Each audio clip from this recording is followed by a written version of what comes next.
Here at home now, farmers, environmental experts, and scientists coming together for today's Future of Ag Summit at Fresno State. And it comes during an especially difficult time for farmers, with flooded fields and wet conditions halting production and damaging crops. Our Ben Morris live tonight. And Ben, really the future of ag certainly not only a big concern right now, but very much in the air. That's right. And all of us, everything on our minds has really been this excess water and moisture. We've all felt the impacts of it, but particularly the ag industry. Some of those impacts have been positive, and some of them have been utterly disastrous.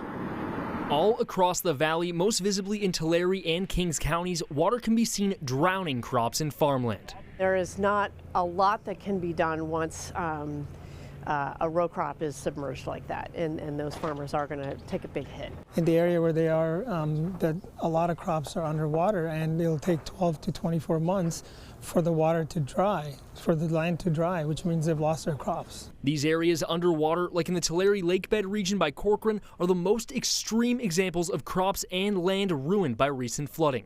The more fortunate growers are still falling behind as they've been left with soggy fields in less than ideal conditions. We're basically trying to get in the field whenever we can. So, when we get a lot of rain, usually we're knocked out for 2 or 3 days.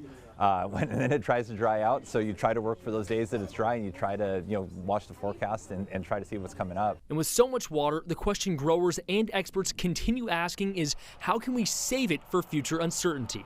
Some are asking for additional reservoirs, but many in the scientific community say recharging groundwater is the real key. If you look at the valley in California, the way things evolved here, there were regular floods. The floods also killed people. So we invested a lot in flood control, and that saved a lot of lives, but it also prevented a lot of this flood water from going into the aquifer. So if we can find ways to restore that kind of balance, that's going to go a long way to help us make water use sustainable in the valley.